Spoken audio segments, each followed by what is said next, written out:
a day, 7 days a week. I buy houses, 901-406-1101. That's 901-406-1101. Grab that pen, 901-406-1101. I buy houses. Listen Sundays at 11 a.m. to join Idlewild Presbyterian Church for worship. Idlewild is a PCUSA church located in Midtown Memphis. We are Sports 56 WHBQ Memphis, W253DF Memphis, and WIVG Tunica Memphis. Flynn Broadcasting Stations.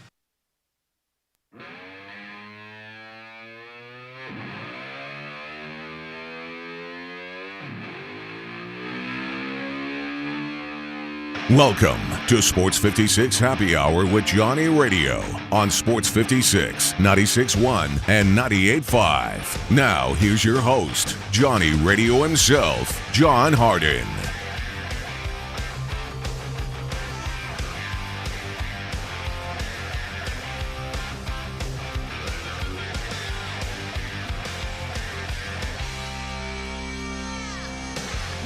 Good afternoon. Welcome in to Sports 56 Happy Hour. Johnny's out today. Johnny Radio, your favorite, John Harden. Gone today. Send your prayers out to him. He's got to get some of his jaw removed. Everyone hates the dentist, but he's got to go in there to fix a botched root canal. He will be out for the rest of the week. So Gabe Kuhn and Drew Barrett, pulling double duty, will be with you for the rest of the week. And Drew, you are the hardest working man in radio. Oh, I appreciate that. Easily. I mean, I'm pulling double duty. What? I did it yesterday. I'll do it today. I'll do it Hardest working tomorrow. man in radio. I'll do it tomorrow twice, actually, and then Friday as well. So yeah, Hardest working man in radio. But we have a lot of news today. they pay me the big bucks for the reason. Oh, right. We have so much news today. We have a Tennessee hiring. The Tigers won again.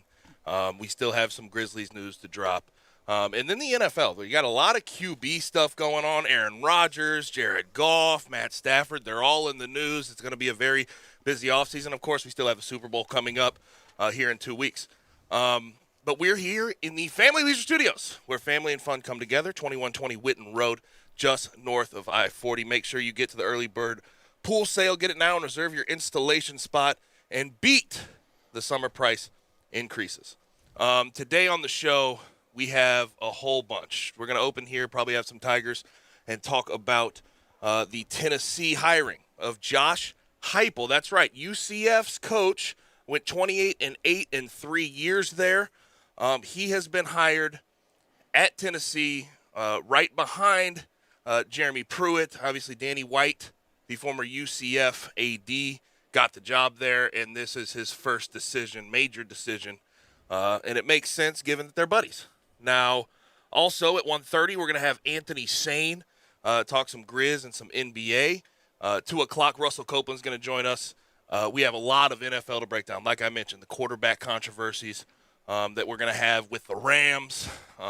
Matt Stafford's going to be out of Detroit. Aaron Rodgers is talking in code. So we have a lot to break down with Russell Copeland. And then at 2:30, instead of Hardenwood, we're going to talk a little more NFL and then see what we think about what's going on with these quarterback situations.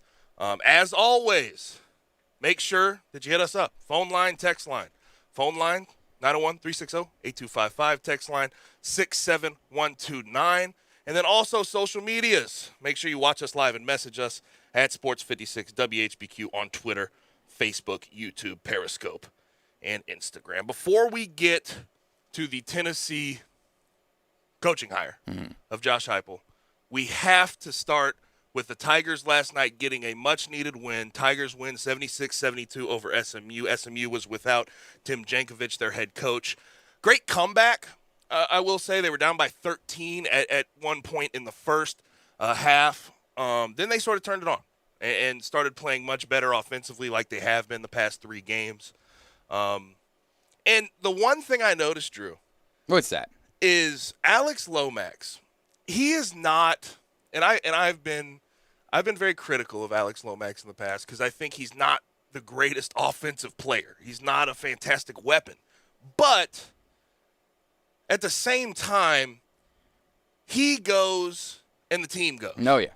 It's so bizarre because he's not a guy who's going to facilitate, who's going to spark an offense necessarily. But when he plays well, the rest of the offense seems to play well. Well, I think you can honestly just chalk it up to a lot of it being veteran leadership. I mean, Alo, as a junior, is one of the oldest guys on this team. And when he takes command of the game and when he leads the charge for the Tigers, it seems like everybody else falls into place. And this team, it was exciting to watch last night. Obviously, SMU is a great team. It's going to be hard to pull off back-to-back wins, especially down at Moody here tomorrow in about 29 hours. So quick turnaround. But if the Tigers can shoot the way that they shot yesterday, I don't know who they can't beat or who they at least can't compete with, because we know SMU is a very good shooting team. They obviously proved that last night. Every time you felt like you were starting to get a little bit more comfortable, starting to build a lead, boom, bing, bang, boom, SMU puts up 2-3 back-to-back threes. They match you right off the bat every time you start to feel like you're gaining something on them. So it's going to be a tough matchup on the road tomorrow night. But the turnaround that I've seen in this team, and just in the last week and a half, coming off of this postponement of play where they went 28 days, I believe, without playing, Even in the Tulsa loss, I think you can still see some good things and things coming to fruition that we've now seen in this three-game winning streak. And as someone who really dogged the Lion offense, I'm not gonna lie. First couple of games, I said on these airways, it doesn't look anything different. Well, it looks different for a few. They had to hone it in. It looked different for a few possessions, and then it was right back to the same old type of stuff. But the offense is looking great, and you got to give it up for Penny finally finding the right formula, which he has tried so many times, having I think now 7 different starting lineups. So. Right. It's been incredible to watch and just be there, that atmosphere last night with the small amount of fans. So, great win. People, sometimes you have to, in situations like this where you had a team playing so terribly. Bad. You can say bad. On offense, you want to put a finger on why they're playing better. And it's very simple. It's very simple. Shot making. They make shots now. They've been 50% in the last 3 games from 3. I think ultimately, even not just watching the ball go in helping, I think creating shots is a lot better. They've been moving the ball inside out a lot more. Moose is actually developing somewhat of a down-low game. Now, I say somewhat because mostly it's lobs and alley-oops and just getting him right under the basket. You can't really expect him to make a few different moves, but it's slowly developing where he's showing something. With Musa, it's weird because, I want him to have confidence. But I don't want him to have too much confidence because then he thinks he can make moves with his back to the basket, and he's not honed in there yet. But what they've done with him has been fantastic, and they're using him accordingly. At times, yes, he takes some weird shots in the post. I think he started 0 for 2 yesterday on some just usual, what you would think would be gimmies for a 5-star. But at the same time, his offensive game's not honed in, but he is getting lobs, 10 points worth of dunks, more or less, yesterday, and 4 blocks. And he went up and got a double-double. I forget how many. Let's see how many. He had 10 rebounds, 10 points, 10 rebounds, and 4 blocks. And that's how he needs to be. He needs to be that dominant presence, and that's doing the dirty work. That's 2 double-doubles in the last 3 games. He needs to do the dirty work right now because he is not honed in offensively. But if you give him a bunch of shots around the rim, throw him some lobs, I think he's way more comfortable, and he starts to get into a groove on the defensive end and getting rebounds. And that's what you need from him. At this point where he is at, that is him. That is all he can do, and that's his role on this team, and you've seen it sort of come to fruition these past 3 games. Yeah, you're right. It's all about getting him confidence, and when you're losing left and right and nothing seems to go the way that you wanted to, it's frustrating. I mean, every single person on that team was frustrated. And for a young guy like Moussa Cisse, who realistically hasn't been playing basketball that long, I've been playing for, I think, only 5-6 years now since he came over from Africa, confidence is key. And if he can see points, him scoring points, is just going to translate even more on the defensive side of the ball. Shots, and the blocking shots has just been incredible. You can tell he plays with he's not a guy that really cares about his point total. He's a guy who just wants to spark the team. And as soon as he gets some of those blocks, you just see his energy immediately spark up. And that's what you need out of him in a young player. But let's not fake. Toward the end of the game, you sort of saw some old Tiger ways, like where they're just turning the ball They over. got pressed. They got flustered a bit. But and DeAndre Williams throwing passes into the fifth row. And you're just like, what? Alo letting the ball go between his legs. Focus up in those situations. Make the right pass, and don't have these silly turnovers. They're lucky last night toward the end of that game that SMU could not capitalize because they gave them 2 silly turnovers right in a row, and SMU just didn't make shots. And I think it has to do with what they did defense. Hold up. I think it's what they had, what the Tigers did defensively to Kendrick Davis. Kendrick Davis was off the entire night. He was not shooting well. He went 4 for 14, didn't hit a single three, and this is a guy who's up at the top of the list when you talk about leading scorers in the AAC, had 19 points a game. Coming into the game, only had 8 and missed 10 shots. And that's how you win games. You take away and you neutralize the other team's best player. Yes, while the Tigers gave them opportunities, he's also proved it on the other side of the court by playing shutdown defense. And what Lester Quinones has done in the last few games. I mean, between what he did last night against SMU, how he shut down Etienne from Wichita State, just absolutely incredible. Lester is starting to become one of the best defensive players, I think, that's been at this school in the last 10 years. And there's been a lot of talk on Twitter about, and I saw even Antonio Anderson, former Tiger, obviously most famous off of that 2008 team, talk about how Alo was the best defensive player since himself at the University of Memphis. Now, Tone was a great defensive player, and I'm not taking anything against him, but if you don't look out on that court and not see what Lester Quinones is bringing to you on the defensive side of the ball, I don't know what you're watching. I think Lester is a better defensive player than Alo. Now, Alo uses his size to kind of scrap at you while you're dribbling the basketball, but Lester uses his bigger size to really shut you down where it might not come in steals, but it's guaranteed to affect the box score just due to the fact that the other team's not scoring. So the consistency is what I'll say about Lester Quinones. He's the guy who's this entire year has been your consistent guy in wins and losses, of course, but you need to keep him coming along. He needs to keep doing what he's doing. I've liked how he has played. I do want to see him be more consistent from a three-point line. Well, I don't think you really need him to at this point. But that's been a thing with him is he came in as this three-point specialist, and he has not really lived up to that. Neither has Boogie Ellis. He's been better. No, well, yeah, but also I think Lester, given his position in the starting lineup, needs to be a little more consistent from there. I think he would probably say the same thing. I think Penny would probably say the same thing. But you got to deal with what you got to deal with right now. To make a Memphis comparison, I think what you need Lester to be is more of a scoring presence than Tony Allen, but also a defensive set like a TA out there that can really shut guys down in not just critical moments, but again, throughout the entire game. But again, it would be nice to have some offense. Honestly, yeah, it would be nice if everybody was able to put up 25 points a night, but I don't think you realistically need that from Lester, especially the way that scoring is coming from a lot of different guys. You had 5 guys in double digits last night, nobody over 14. That truly shows spreading the ball around. I mean, Landers Nolly looked great last night. He shot the ball pretty well. DJ Jeffries had one of the best scoring nights, shooting nights of the season thus far. So if you can continue to get the formula that worked last night, you don't really need Lester to contribute more than 6-8 points at the most. As long as he continues to play lockdown defense, then that's his role and that's his job. In tough situations, you're going to need Lester on the road, and we'll talk about it, to knock down shots more. And that's just the truth of it from 3, because that's what he came in. That's what his offensive game was. But they go on the road on Thursday, play the same SMU team. I don't know if Tim Jankovic, the head coach for SMU, will be available. We'll see.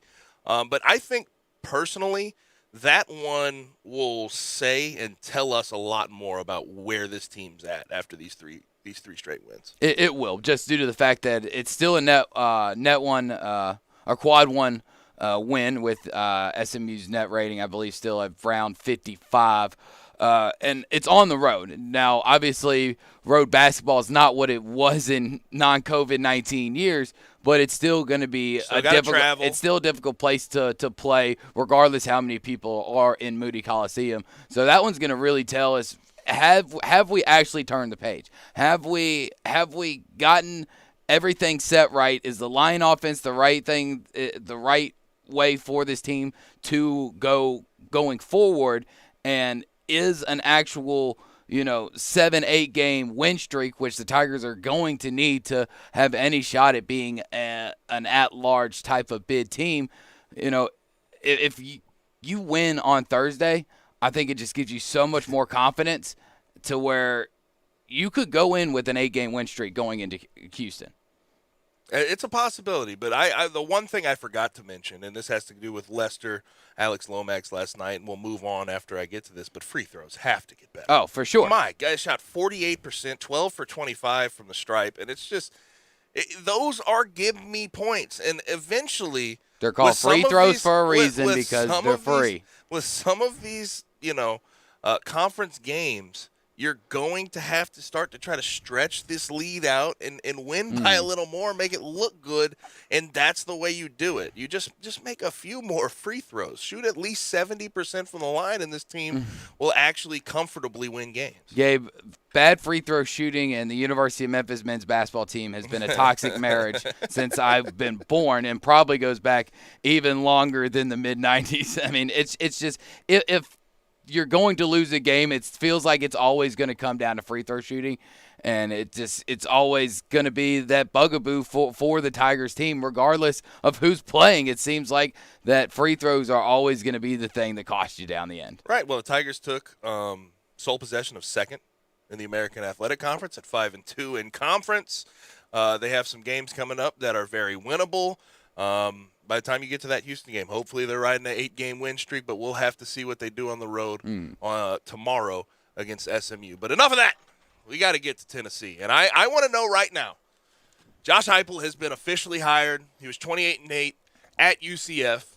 Well, probably, at that time when he took the job, best group of 5 program in the country. Couldn't have found it any better. Just came off a Peach Bowl win against Auburn. So, it is what it is. But Auburn didn't care to win that game, though. No, they didn't care. Any SEC team that plays in a non-college football playoff situation, they just don't care. Well, SEC is undefeated in every bowl game they've cared about. Yeah, exactly. That's a very little-known stat there. But I want to know 67129 for my Vols fans. You don't even necessarily have to be a Vols fan. What do you think of this hire? What do you think of Josh Heupel to Tennessee? But we'll start. The Danny White connection is the clear thing here.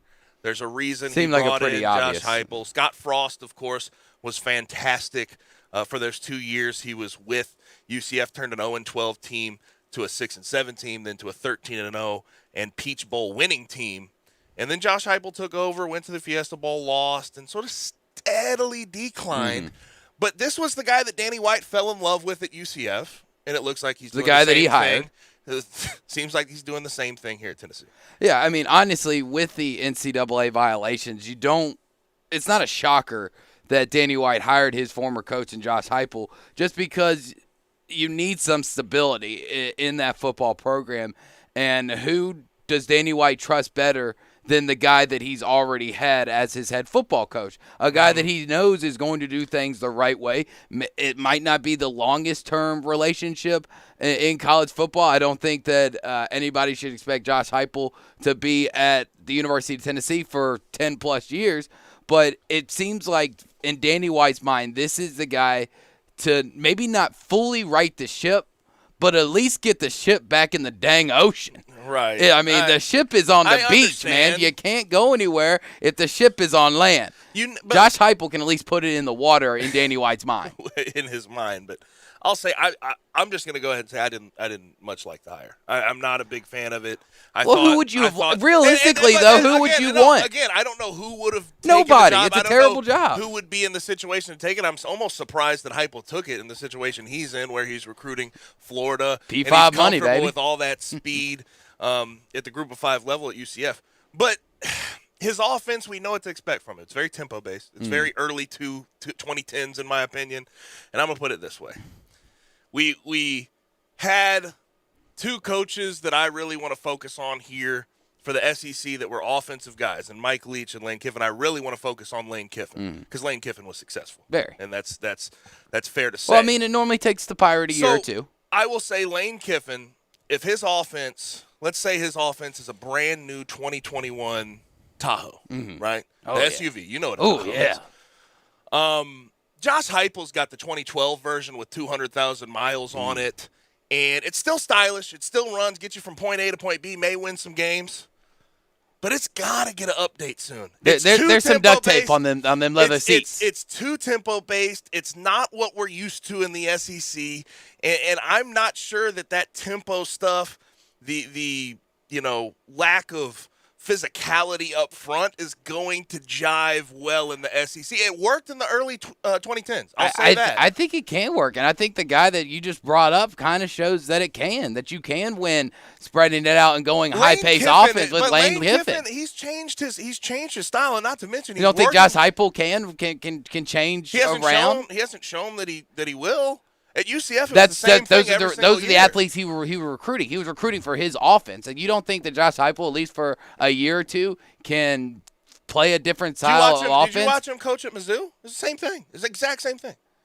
Might have been the players he had around him. We don't know. The stylistic nature of his offense needs an update. I'm sorry, it's way too fast. It'll probably get you in a situation where you get against those SEC defenses, and they might, I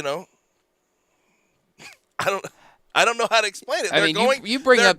They're going to see the thought of, okay, this is getting predictable. Every time he gets a first down, he goes up, he either runs the inside zone right up the middle, or he throws a now route to the outside. Those are his two. That's what he defers to. So I think he needs to update it. Can he? Yes.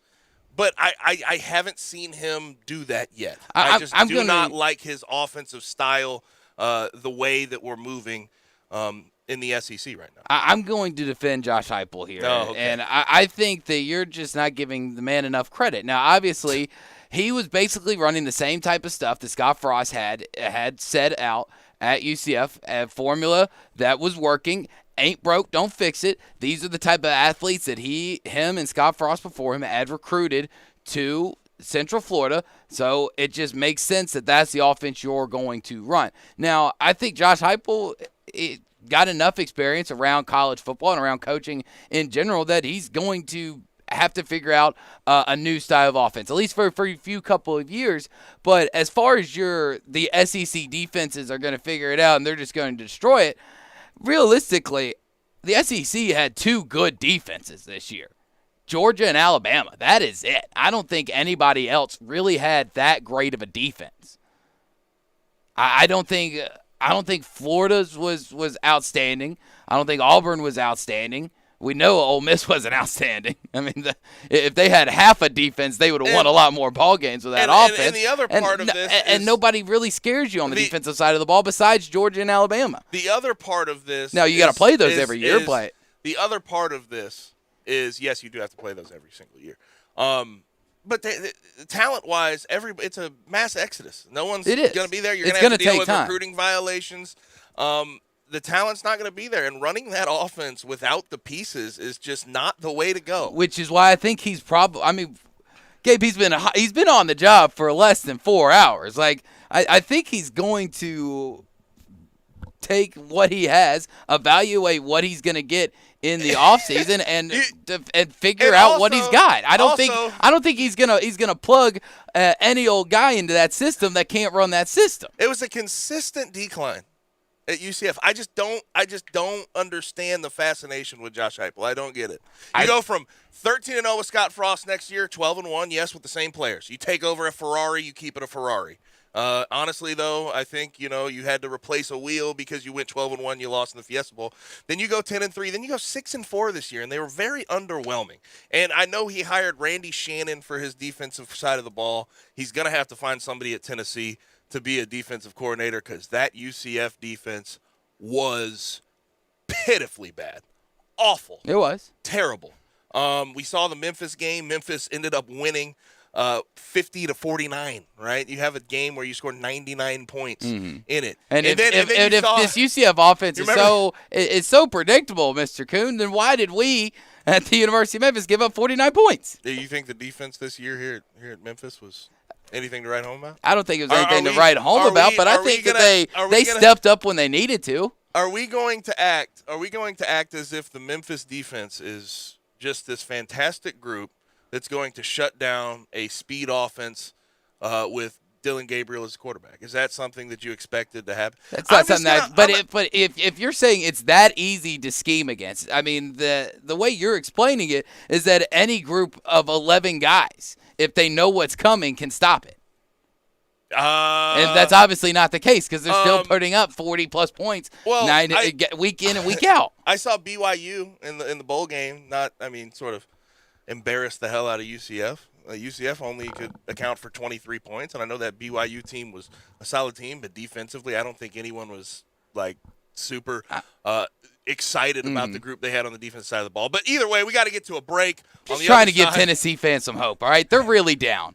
Yeah, don't worry. Big Bro Memphis has got you, Again, UT. I got you. 67129. Let me know what you think about the hire of Josh Heupel at Tennessee. But when we come back, we have to talk with our man, Anthony Sane, obviously Sports 56 Mornings with Peter Edmiston, and also a writer for Sports Illustrated. We'll come back with him and talk some Grizzlies and some NBA right here on Sports 56, 98.5 and 96.1. Start your day the right way with Peter Edmiston.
Happy at Gossett Kia 2680 Mount Moriah or KiaMountMoriah.com. If you want it, we got it at Gossett Motor Cars. Hi, this is Troy Five-Ash, owner of Five-Ash Roof Services. You've heard me talk about how we offer the best products, the best warranties, and the best services for years. Now let's talk about pricing. Pricing should never be the only reason you hire a contractor, but in today's world, pricing is always a consideration. So we suggest you get 2 or 3 estimates for your roof replacement from a reputable, licensed, and insured company, and then give us a call. If we can't beat your best price for a comparable roof system by more than $100, we'll give you $100. It's that simple. We are so sure we can offer you the best price, beating all other qualified companies. We will hand you $100 if we can't, and thank you for the opportunity. So give us a call. What's the worst thing that's going to happen? Make $100? Five-Ash Roof Services, a proud supporter of Tiger Athletics and the official roofer of the Tigers home team. Five-Ash Roof Services, fair, honest, and ethical. 367-0050 or memphisroofer.com. Five-Ash Roofing, it's what we do. We're here for you. Welcome back to Sports 56 Happy Hour with Johnny Radio. Here once again is Johnny Radio. They used to tell me, boy, you ain't going nowhere. No Johnny Radio today. Gabe Kuhn in for John as he gets his teeth worked on. He's going to have to deal with a jaw issue. He's at the dentist, so because that's just Johnny's luck. I mean, prayers out for Johnny. I do not like the dentist. I'm not a fan of the dentist. If he didn't have bad luck, he'd have no luck at all. I hear you. I hear you. If anything in this world can go wrong, it's going to happen to Johnny.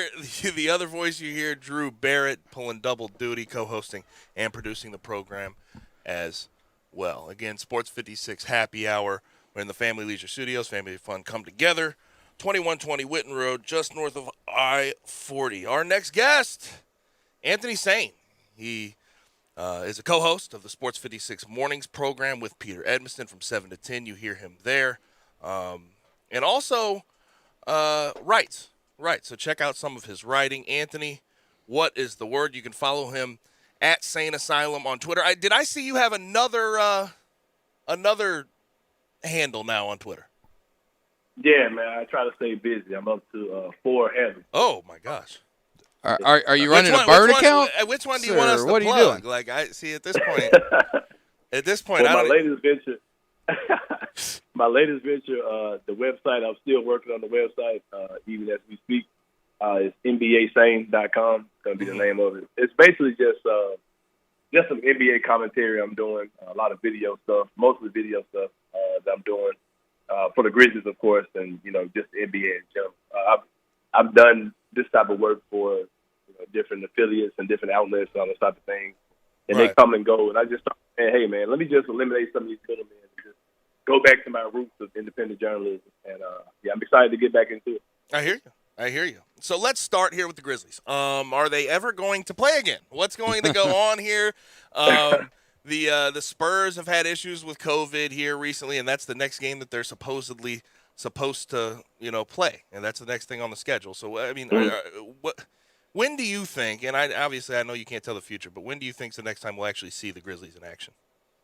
Well, if the Grizzlies never play again, we're currently 6th in the West with a game above 500. So, if they shut us down for the season, it looks like we'll be in the playoffs. So if they did something like that, I'd probably be down. But no, but seriously, I think they'll play this weekend. I think that the Spurs Pelicans situation, it's a lot different than what the Grizzlies had going on, and I think that they'll play this weekend. I hate that we missed this stretch of games.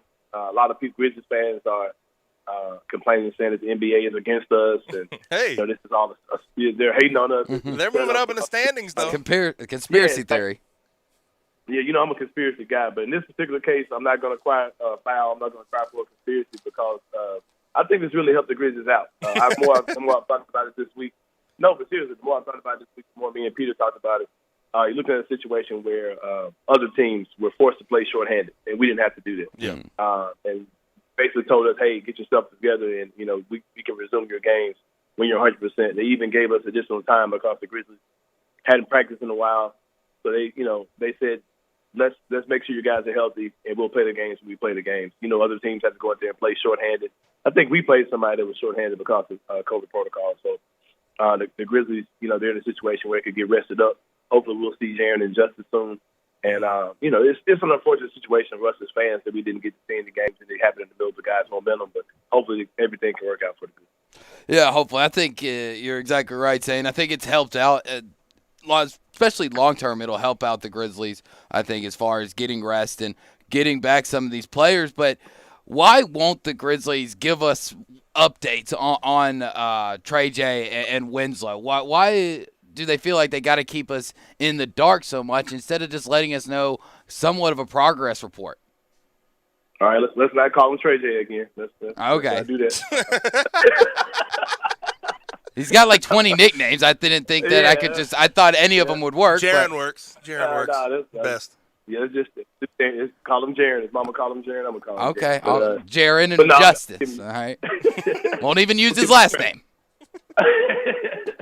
I'm gonna give you crap, man. But I've covered the Grizzlies for a while. This is year 8, I believe, that I've covered the team.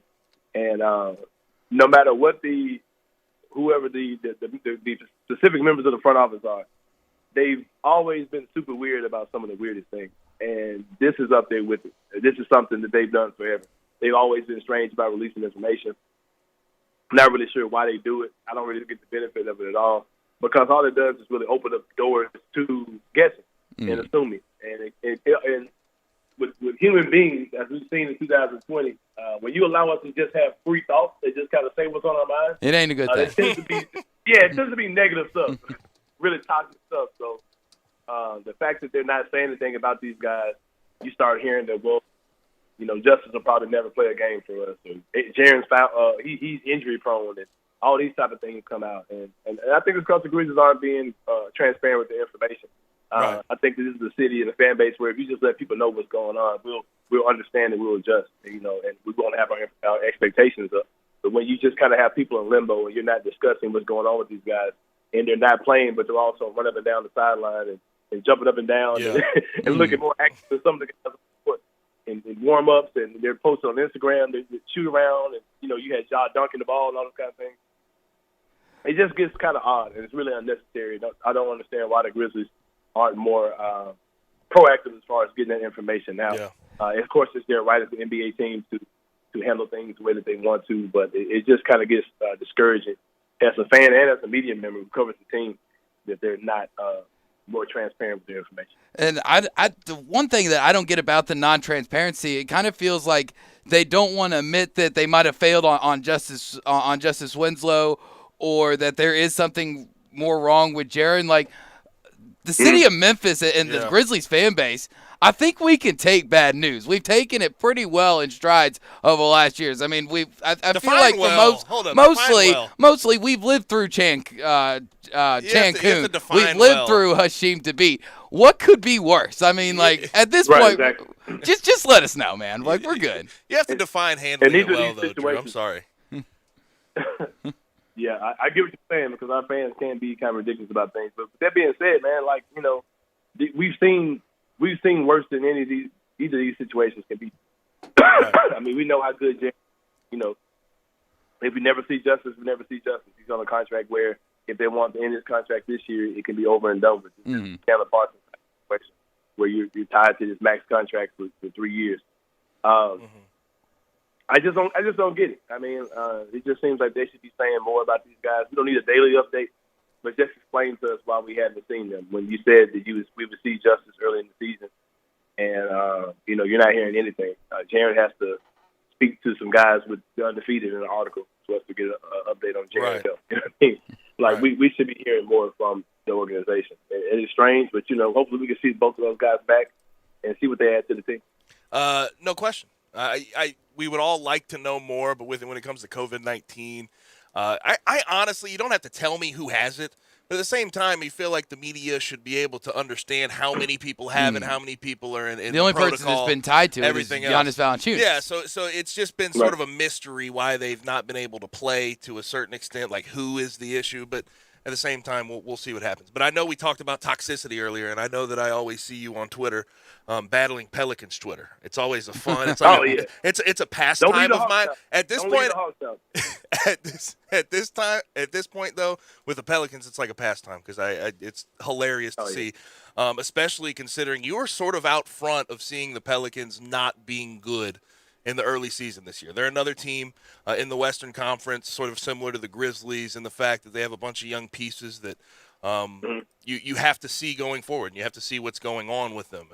Obviously, Zion and Brandon Ingram. And now you hear that they're close to, or at least thinking about, trading Lonzo Ball and J.J. Redick. What's the issue when you look at the Pelicans?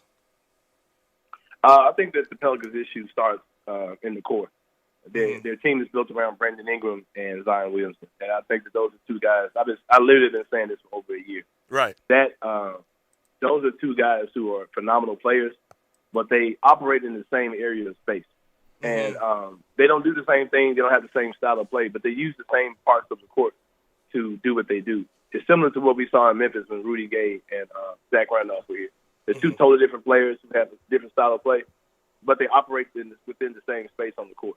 And I think that mix doesn't work well there.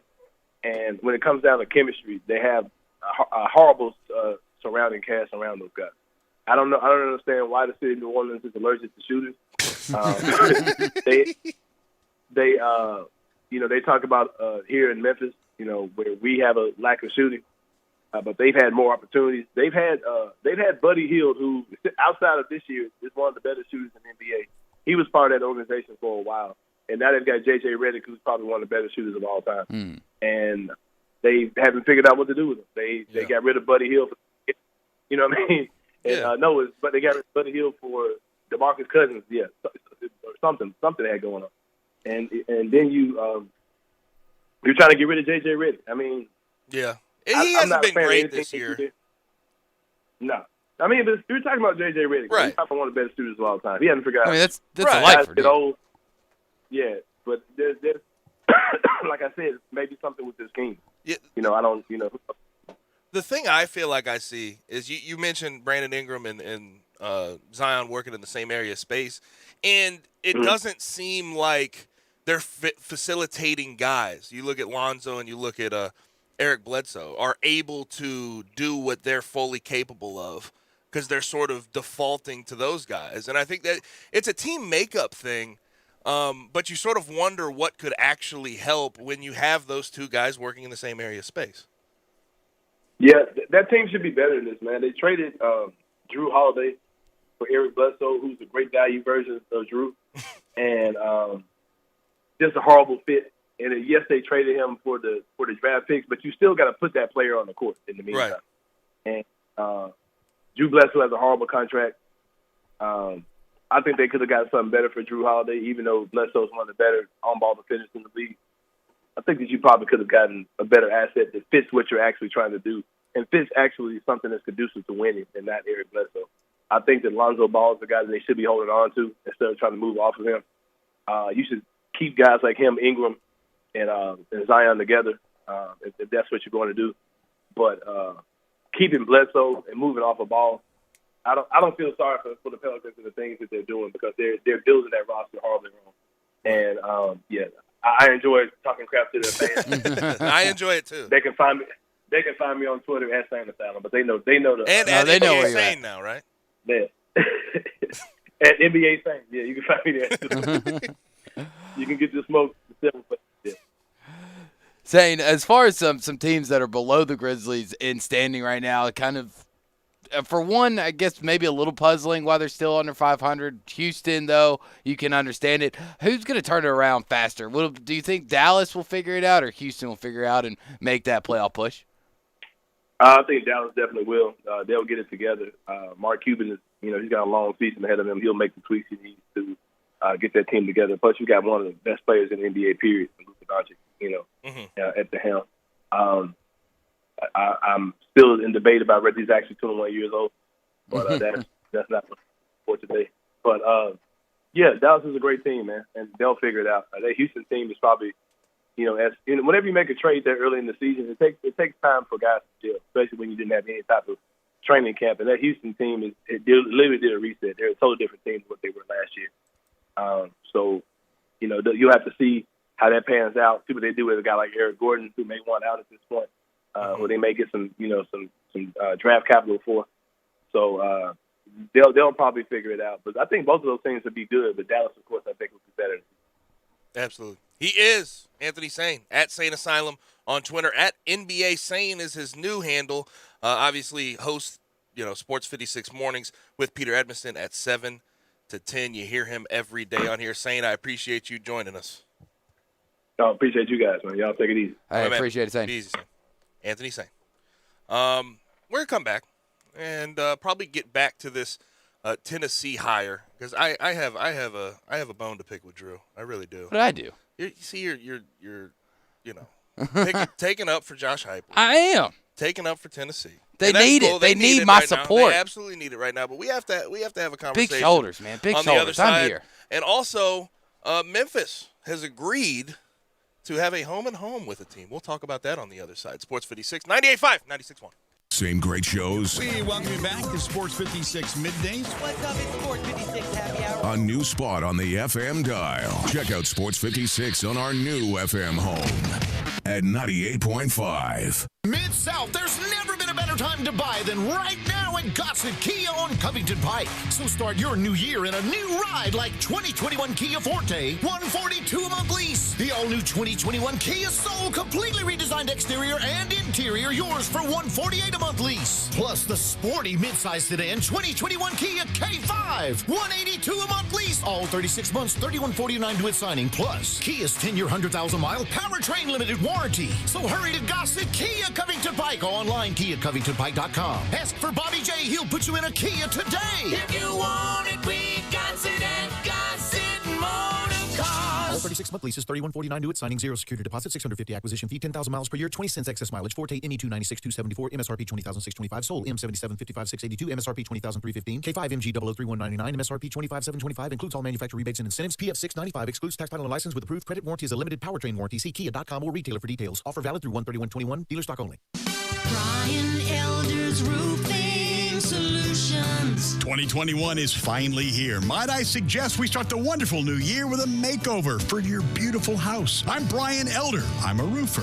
I fix roofs. Don't let them tell you that it has to be replaced when all it may need is some love. 867-0303. Let me love on your roof. I've made quite the reputation over the last decade as the guy to call after the insurance company denies the claim. Overturning a claim that has gone bad is an art form where you argue county code, manufacturer specs, and details of your policy that they have to abide by. So let me see it first. If I say it's a claim, it's a claim. 867-0303. Money is free at Brian Elder Roofing with 0% financing for half a decade. I'll measure your roof from outer space and get you a quote right over the phone. 867-0303 or BrianElderRoofing.com. Call 867-0303. Brian Elder's Roofing Solutions. All 75 months at 3.4%. G4, MHFO 1604, MSRP 17735. Sport, MU 00234, MSRP 24740. Outlander LZO 39486, MSRP 26630. Includes all rebates and incentives. PF 695. Excludes tax title and license with approved credit. See dealer for complete details. Offer valid through end of the month. Dealer stock only. Start 2021 with a bang and your new ride from Gossett Mitsubishi on the Pike. Spend less time filling up and more time getting to the things you love with the 2021 Mitsubishi Mirage G4, 41 mpg highway, $14,994 or $179 a month. Adventure-ready 2021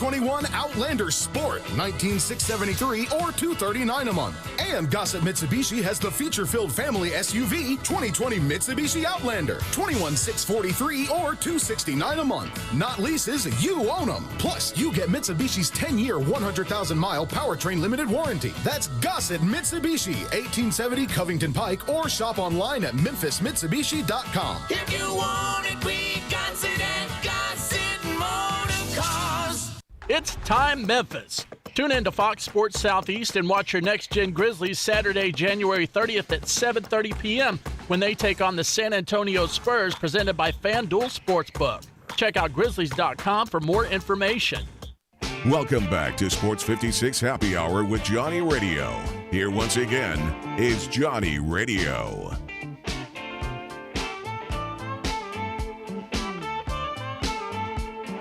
I asked a question in the first segment, 67129, our First Bank text line. What do you think of the hiring of Josh Heupel at Tennessee? We have some answers. One person chimes in. I think it's all they could get. I do agree with that sentiment. I absolutely do. With all these sanctions coming up, with what they have to go and deal with right now, I think Danny White just went and defaulted to the comfortable guy. I think it's a little bit more than that, because honestly, you had Kevin Steele, you had Auburn's DC in there that you had just hired less than a month ago. If you really wanted to make the, I guess, comfortable hire, the comfortable hire would have been not to make a hire at all, right?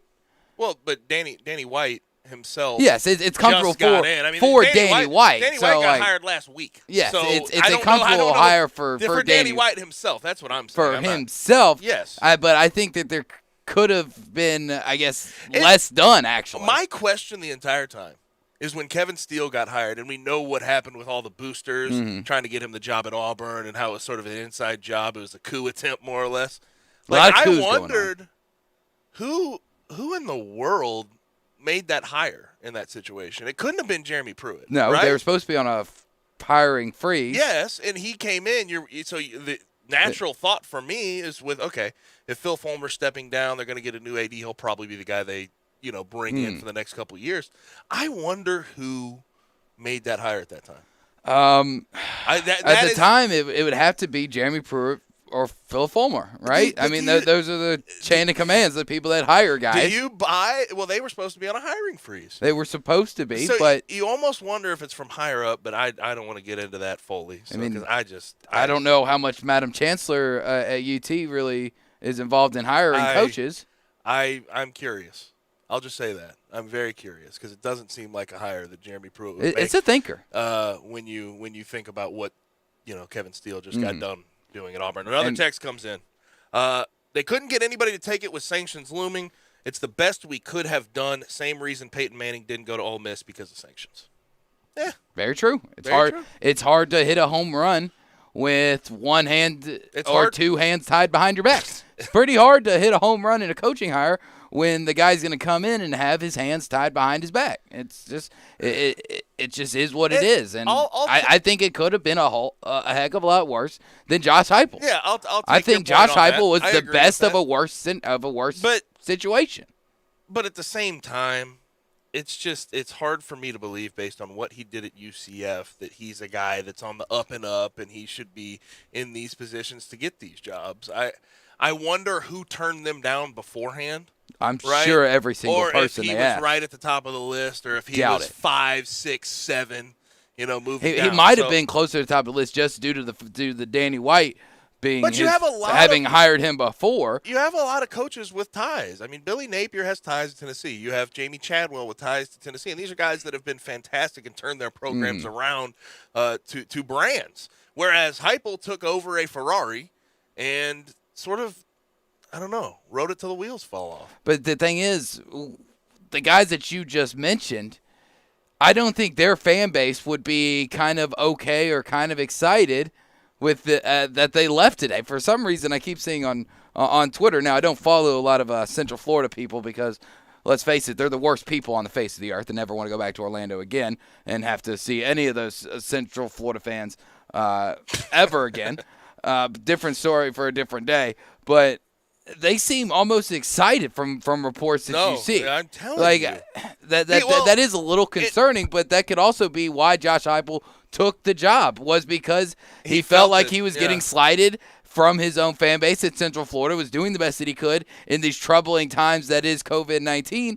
And you know what? I've got an opportunity. Yes, there's sanctions looming. Yes, I don't have the most talent up on Rocky Top at the moment right now. But at least I don't have people yelling at me for doing the best I can. And P5 money is just hanging out there it's not right in front of me. The best you can in college football. It's about winning ball games and being better. 6-4 and is still isn't that conference bad. championships. In 2019, UCF. in 2020 is not that bad. UCF, I will say this: that fan base is incredibly rabid. There's no question about it. They're the worst human beings no question. ever. I'm not going to go there. They go are. there, but They they truly are are. incredibly rabid.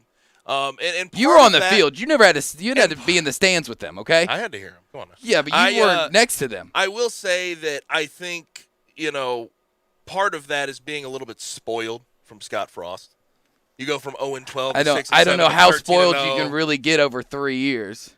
2 years, even. Well, you can get very spoiled when you win a New Year's Six bowl game. Yes. You get pretty spoiled from that. So I can see where, that UCF fan base may have gotten on his nerves a little bit. they're just But at the same terrible time, the money, the familiarity with Danny White probably ended up getting the job done. I think it was a great for the situation that is in Knoxville, Tennessee right now. I think it's the best you could have done. I'd be happy.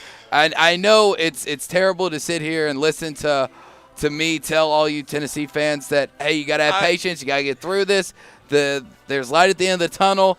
It will get back. There's light at the end of the T, okay? I'll partly agree with you. This is the best thing that could have been done. The expectations of getting Hugh Freeze or getting anybody else into that program right now was just unrealistic. This is the best realistic option you could have had. So let's put on a good face. Let's have some hope, and let's give the guy a shot. I can partly agree with you there, but at the same time, I don't know if this was the best they could have done. This is clearly this hire got done quick. Everybody else would have said no. Well, how do you know?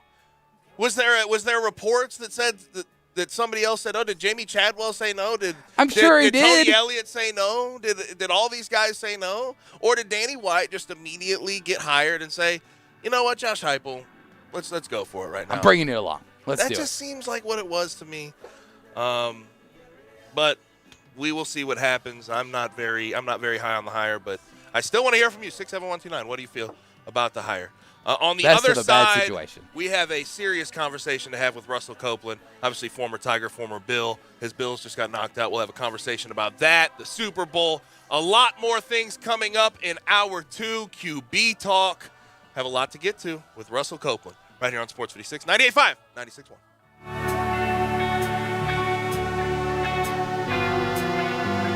It's the Start Something New sales event on now at Gossett Chrysler Jeep Dodge Ram on the Pike, where you'll find 2020 Jeep Renegade Latitude 4-wheel drive, IIHS top safety pick, $19,688 or $245 a month. You ready to charge up in your new 2020 Dodge Charger? We Gossett at $24,990 or $325 a month. And get Ram tough in a 2020 Ram 1500 Tradesman Crew Cab 4x2, just $26,740 or $349 a month. So drive past the rest and come to the best at Gossett Chrysler Jeep Dodge Ram Fiat 1901 Covington Pike, or shop online anytime at GossettMotorCars.net. If you want it, we got it at Gossett Motor Cars. Almost finance through Chrysler, all 3,500 cash down, 75 months at 4.10% APR. Renegade LPMO 2132, MSRP 26,580. Charger LH 248,214, MSRP 32,860. Ram LS 156,730, MSRP 38,185. Includes all rebates and incentives. PS 695. Excludes tax and license with approved credit. See dealer for complete details. Offer valid through end of the month. Dealer stock only. This is Sheldon Rosengarten with Marks Bensdorf Realtors.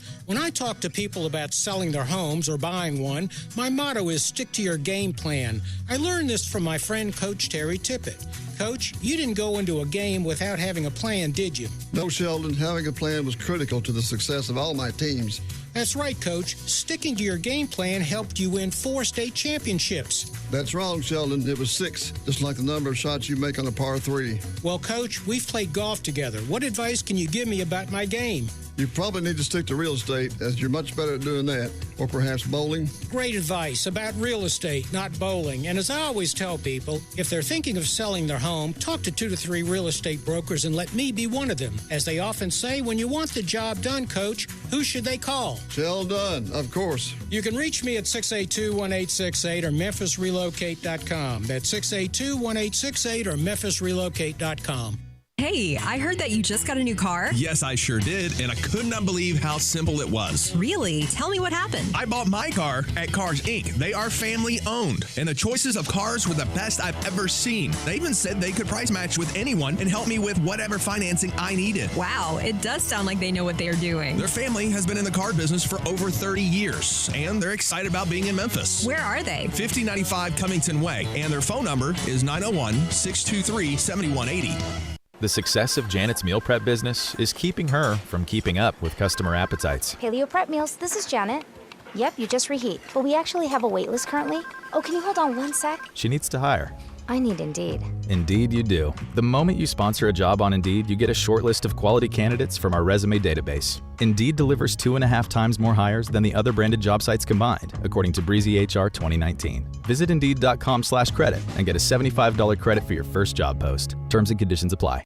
You've probably seen him, heard about him, passed him while he was working, but you never thought you'd need him until you do. And when you do, you really need Papa Lock of Memphis. Papa Lock of Memphis is all about locks and keys and more. Lose your car key? Papa Lock can make new ones. Moving. Don't take the key you're handed. Lots of other folks have been handed that same key. Papa Lock will rekey your home so you're safe. Need more than a new key? Papa Lock is expert at installing access control so you know who and when there is entry of your home, office, warehouse, and more. Multiple properties? Let Papa Lock of Memphis set up a master key system for you. Call 901-527-6737. That's 901-527-OPEN. Papa Lock of Memphis, your trusted locksmith. All 75 months at 3.4%. G4, MHFO1604, MSRP 17735. Sport, MU002364, MSRP 24740. Outlander, LZO 39486, MSRP 26630. Includes all rebates and incentives. PF 695. Excludes tax, title, and license with approved credit. See dealer for complete details. Offer valid through end of the month. Dealer stock only. Start 2021 with a bang and your new ride from Gossett Mitsubishi on the Pike. Spend less time filling up and more time getting to the things you love with the 2021 Mitsubishi Mirage G4, 41 mpg highway, $14,994 or $179 a month. Adventure-ready 2021 Outlander Sport, $19,673 or $239 a month. And Gossett Mitsubishi has the feature-filled family SUV 2020 Mitsubishi Outlander, $21,643 or $269 a month. Not leases, you own them. Plus, you get Mitsubishi's 10-year, 100,000-mile powertrain limited warranty. That's Gossett Mitsubishi, 1870 Covington Pike, or shop online at memphismitsubishi.com. If you want it, we got it at Gossett Motor Cars. We are Sports 56 WHBQ Memphis, W253DF Memphis, and WIVG Tunica Memphis. Flynn Broadcasting Stations. Welcome back to Sports 56 Happy Hour with Johnny Radio. This hour of Sports 56 Happy Hour is brought to you by Tito's Vodka. Here once again is Johnny Radio.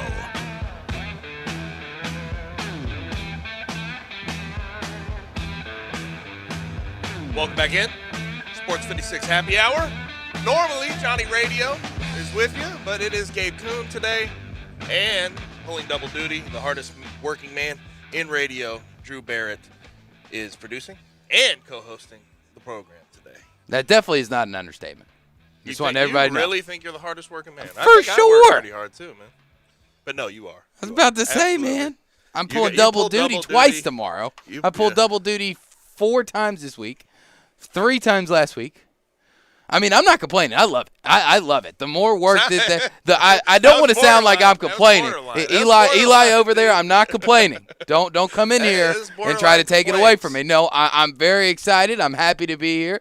Anything y'all need me to do, that's why I'm the hardest working man. I'm just happy to work. So here on February 7th, we're going to have a Super Bowl. And we have a lot of NFL talk to talk with Russell Copeland, of course, former Tiger, former Bill. And his Bills just got done with a fantastic sort of run there in the playoffs, a great season. Russell, what's happening today? Hey, man, I'm doing well. How are you guys doing? Hey, Drew, it sounds a little bit like two-a-days. What do you think, Gabe? He don't know anything about two-a-days. No, I don't. He don't know anything about those two-a-days. But he's trying. I guess he's trying. He's working hard. It did sound like a complaint, though. I'm not complaining. I'm not complaining, Russell. I'm just saying. So, Russell, let's start with the Bills. You have a lot of familiarity with that franchise. You follow them closely, and it was just a fantastic year from Josh Allen altogether. Obviously, they just ran into the Chiefs, and the Chiefs are fantastic. They're great. But what do you think about the future of this franchise with Josh Allen? With Stephon Diggs, how they played this year. Just give me sort of the overall summary of this season for the Bills.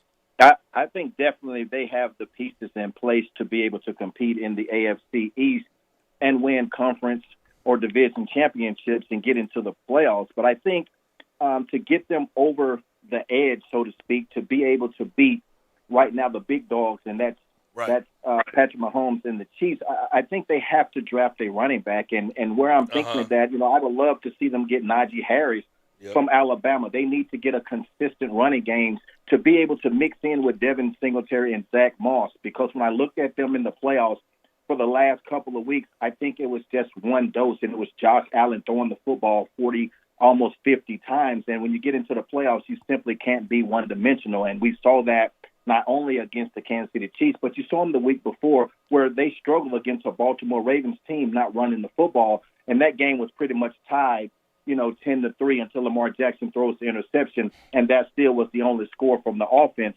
from either team, 17-3. But they had an outstanding year, but we're talking about getting to the next level, and for them to get to the next level, I think they have to have a consistent running game, and I would love to see them draft Najee Harris out of Alabama. So, with that, and at times this year I saw that running game just absolutely struggle, and I just didn't think they had a guy. I think Devin Singletary can be a good back, but in sort of a secondary usage spot where he's catching passes out of the backfield, being that type of guy. Do you think that team, with their makeup right now up front, and what they have on O-line is capable of having a 1,000-yard back and being a team that's comfortable running the ball. Well, definitely. I think they can mix it up. In today's football, you look at the two-headed and the three-headed monster. You look at it in Dallas and you look at it from other teams. I think this offensive line is good enough to be able to have two guys being able to run the football. But you need a consistent workhorse. You need a guy that can be able to get your safeties coming down in the box. You need a running back that can get your linebackers playing run first, and then you can open up the pass. And I just think a guy like Najee Harris, really, for me, I think he's a three-down back. But when you look at the NFL, you don't really see three-down backs anymore. You see a multitude of backs. And I think this offensive line is good enough to be able to mix it up and have a couple of backs to be able to combine for 1,000 yards or over 1,000 yards especially.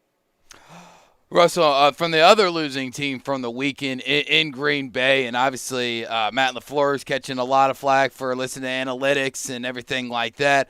What do you think was the right call? What was the field goal the right call, or would you have gone for it within 10 yards?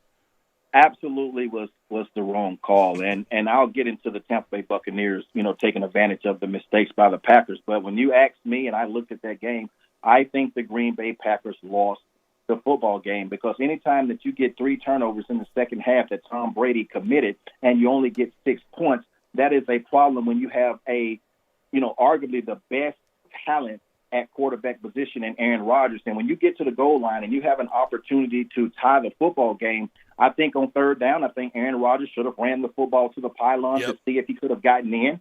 First of all, I think that was the first mistake. And when I have a franchise quarterback such as Aaron Rodgers, a Hall of Famer, that's why he gets paid the big money. Absolutely no way do I kick a field goal, especially when Tom Brady only needs a first down to end the game. And I also have to look at my cornerback. When I look at the cornerback, he was giving up a lot of big plays throughout the game. The secondary on his particular side was giving up plays. I'm going to put the ball in the hands of the best player, just like in basketball. Kobe Bryant, rest in peace, would take the last shot. Michael Jordan would take the last shot. You put the ball in your best player's hand. We're on the goal line. Aaron Rodgers, this is why you get paid the money. Let's go get this on fourth down. Right, and I thought Aaron Rodgers made some mistakes that were not normally like him.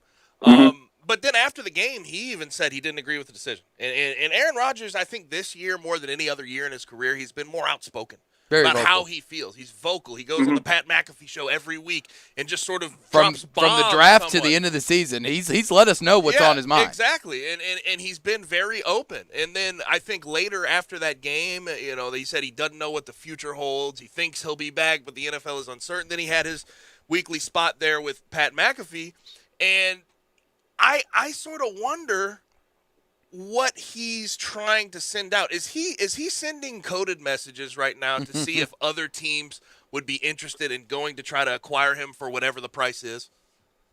I think that is correct for one, but I think most importantly, he's sending messages out to the front office to say, I need help. Yeah. Because when you look at Aaron Rodgers, I think he has a chip on his shoulders. I think he has a chip on his shoulders similar to Tom Brady when you look at the draft and you look at other quarterbacks. I think Aaron Rodgers has a chip when he was drafted. He was slighted in the draft. He slid late in the draft. He had to sit behind a great Brett Favre. He has never been loved like Brett Favre. He's a great quarterback, but it's not the same love that he has received from the same love that Brett Favre has received. And when you look at it, this past year, you don't get him any help. You don't get a receiver in free agency. Anderson was out there. You didn't draft one. So basically, they told him, shut up and dribble. But basically, shut up and throw the ball. So I think he took that as a slight. So what does he do? He come out and he's 13-3. So I think it was a very emotional plea. Just like driving a car, you shouldn't when you're angry. The same thing as athletes after an emotional loss. You have to be very careful of what you say. But right now, he's at the point in his career, he's not happy with some of the choices that the front office has made, and I think he's making it clear right now. Yeah, and another guy who clearly isn't happy and has been vocal over the last few weeks with what the front office has done, and that's Deshaun Watson down in Houston. Is there any way that you think Houston saves the relationship with Watson to where he wants to come back for 2021? Man, that's a very interesting question, Drew, because, when you're a franchise quarterback, he has to be the leader of your football team. And, I kind of parallel that to James Harden in Houston when he basically comes to his press conference and he said, we're not good enough. We're simply not good enough. So that's basically a slight and a slap in the face to your teammates. So I say the same thing as your quarterback. Once your quarterback comes out of his mouth and said he's not happy and he wants to be traded, then now your locker room, you have to look at that differently. You have to look at your fans differently. And I think it's going to be very difficult regardless of whomever the coach is. And I understand Bieniemy still has a chance. He's on the outside looking in. But I still think a lot of damage has been done. And for him, I totally agree. I totally agree from the situation because I don't think that players should necessarily have a say-so in front office matters.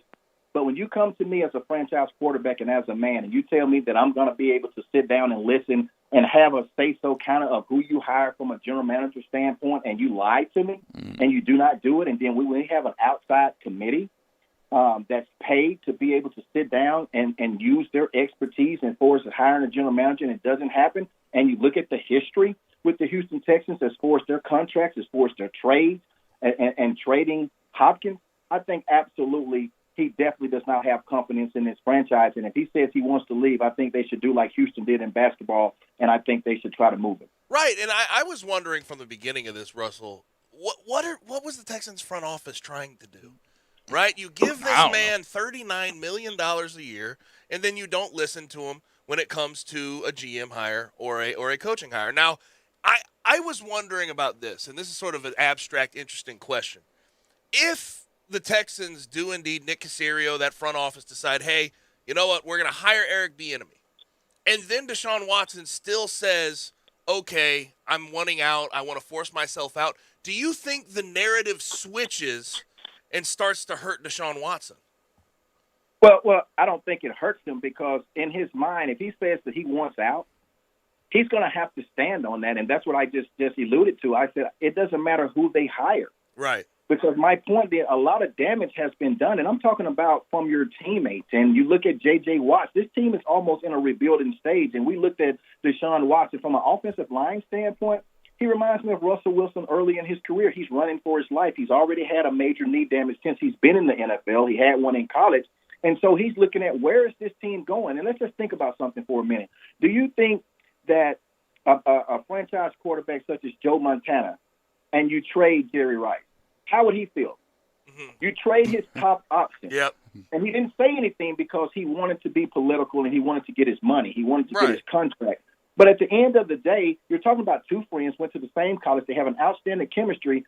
And what did you replace him with? It took almost the whole entire year for him to have any continuity, and he still had a top 5 as far as statistics with no help. No help. So from his standpoint, I come to you and say, I'm your franchise quarterback. You have invested a lot of money in me. And you say, hey, don't worry about it, Deshaun. We're going to let you sit down, and you're going to have a say-so. And you lie. Yeah, and that's the biggest issue because he's looking at now, at this point in time, I want to win a championship. I'm good enough to do it. And you lied to me. I have no trust in you because I see how you've done players in the past. Yeah, obviously, I think this is a question more for both of y'all because y'all have a better understanding of what it's like to be an actual player in a locker room than I do. But if you're a member of that Texans team and you're hearing everything that Deshaun Watson's saying, if he does end up changing his mind and wants to come back in 2021, is that something as a chemistry that you can get over? Well, from my standpoint, Gabe, and then you can go ahead and tell me what you feel about it. But a lot of damage has been done. You have your offensive line. That's the biggest point, your defensive line, and you guys are a team.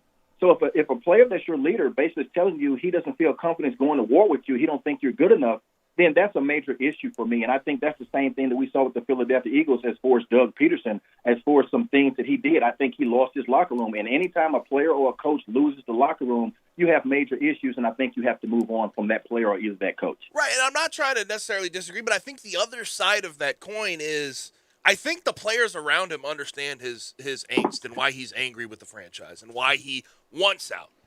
So I wonder if it does flip around, will they welcome him with open arms still because they understand his plight, they understand why he is upset. But I do agree with your point there, Russell. I think there's certain situations where when you tell your team and you make it seem like, oh, we only win 4 games a year, we're not going to compete for a championship. I can't win with these losers is what he's basically saying. Yes, I can't win with these guys. Right. Then you would you would certainly take offense to that. But I wonder, given the times we're in, given how athletes seem to have more power nowadays, I wonder how those teammates feel. I really do, because I think a certain a percentage of them might understand why he's in the situation he's in. Well, I will say this. I think it's going to take some type of galvanizing for him as the leader to talk to those players, similar to what Drew Brees did, even though it was different. But you look at your leader, and he said some things that basically did not sit well with his teammates. But he came out with his teammates. He talked to his teammates. He came together, and he said, hey, we're all one. I think it would take something very similar to Deshaun Watson to get into football camp, to work with those guys in the offseason, the mini camps, and then come out to win games. But the only thing that would ultimately erase that is what? Winning. Mm-hmm. Yep. Absolutely. He would have to come out and he would have to win, and then that brings them together. But suppose he comes out and it's the same thing. He's getting sacked. He's running for his life. And then statistically, he's not having a good year. And we hear it from the press, guys, what we do. We're going to say Deshaun Watson is not doing this. Hey, he's a franchise quarterback. He makes XX. So that's what we're looking at. So it's going to be very interesting. It's crazy how narrative switches. And I think another example of that is sort of the Tom Brady situation. We have a guy now with the Bucs, his first year in the NFC, wins the NFC. And now he's going to go to his 10th Super Bowl, has a chance to win his 7th.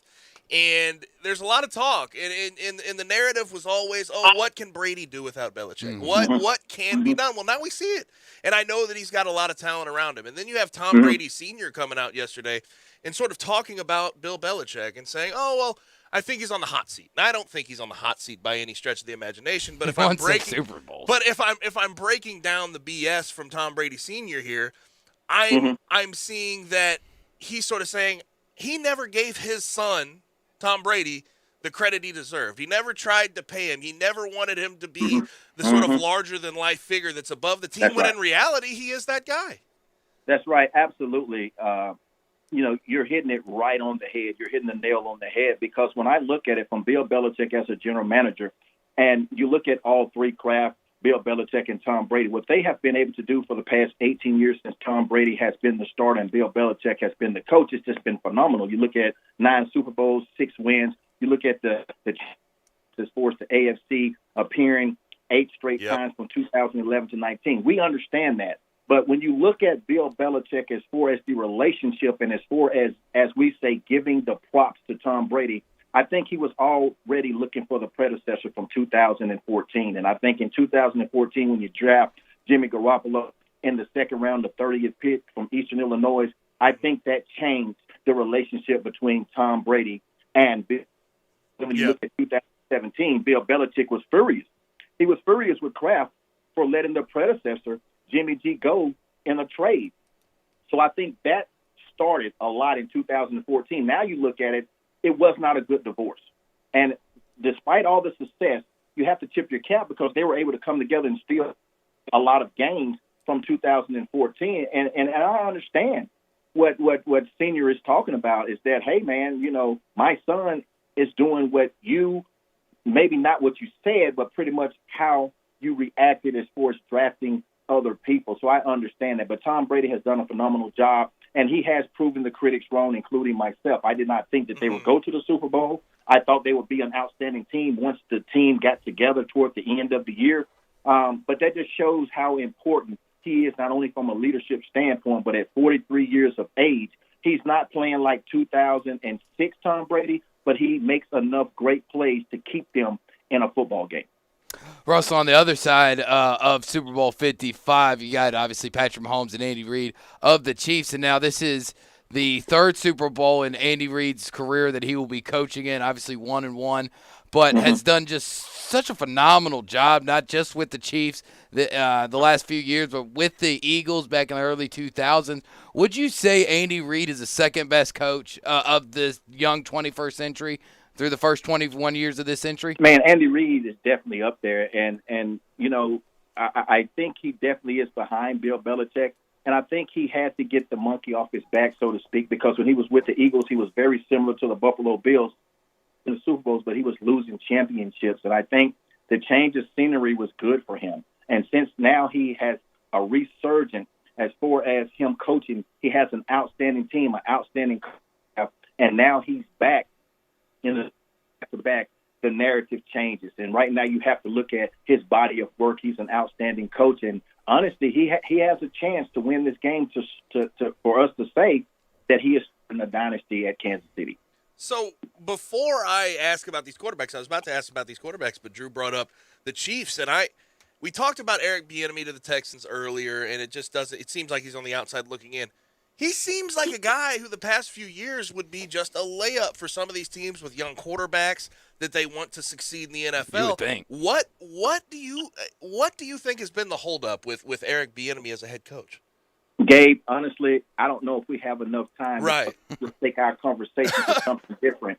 But honestly, guys, I have to be able to look at it. And guys, I'm not the type that throw race in and things like this. You have the Rooney Rule. But it is what it is. And when you look at what he has been able to do over the past couple of years and what he has done, he should be a head coach. He should have the opportunity, especially when you look at other coaches that are offensive coordinator and their backgrounds are not even nearly as good as what Eric Bieniemy has done the years that he's put into the league. You have to be able to look at the system. I think he should be a slam dunk, as you mentioned, a layup to be a head coach. And I think it's really disheartening. I can't pinpoint anything else but that I heard some rumors that he didn't interview well. Come on, man, really? Yeah, right. Honestly, Seriously. At the end of the day, man, when you look at other offensive coordinators and defensive coordinators and you see that they have not done very well, and then you look at they even go back to college coaches such as Urban Meyer, and history tells us that great college coaches do not do well in the National Football League. It tells us that, except for Jimmy Johnson. You look at Barry Switzer, who inherited the team for the Cowboys. It's really a slap in the face that he does not have a head coaching job. It's ridiculous. You're telling me Dan Campbell interviewed well after that conference? Really? At some point, Russell, it has to be the narrative has to switch from did he interview well to can he coach well? Right. The clear answer is yes. I mean, absolutely. He's done a fantastic job with Pat Mahomes. It's ridiculous to think that Dan Campbell, a tight end coach for his whole career, got out of the league. He's going to bite 10 knees. years We're biting ago. off kneecaps. Got out of the league, 10 years ago, can get a job immediately. Nick Sirianni, who has 1 year with the Colts as the OC, can get in there when Frank Reich is clearly the offensive mind with the Colts. It's just, it throws me off. I don't understand, but talking about some of these quarterback moves we're going to see in the offseason, I think it's going to be the biggest offseason for moving quarterbacks, for free agent quarterbacks. There's a lot of guys available, but the two guys I want to talk about, Matt Stafford and Jared Goff. Let's start with Jared Goff. Yesterday, Les Snead came out, the GM for the Rams, and said he's a Ram right now, but it's too early to commit. And this is a guy they gave $110 million guaranteed to. Are we getting to a point where we're overvaluing quarterbacks in certain situations? Are you guys there? Yeah. Yes, yeah. Did you hear me? Did you hear the question? Yeah. Absolutely. And actually, his contract is 4-year, $134 million. And when we talk about quarterbacks and we look at where they're playing, we look at running backs and we say running backs, hey, they don't have a big lifespan and it's hard for them to get paid. But when you look at the quarterbacks that have gotten a lot of money over the past 5-6 years, they haven't panned down. You look at Kirk Cousins. He signed a 2-year, $84 million contract, all guaranteed. And then 2 years ago, you come back and re-up and give him $66 million. You look at Phillip Rivers, 1 year, $25 million. You look at Jimmy Garoppolo. He signs $120-something million. And, I think they're overpaid. But, hey, that's the market. That's what the market is. Exactly.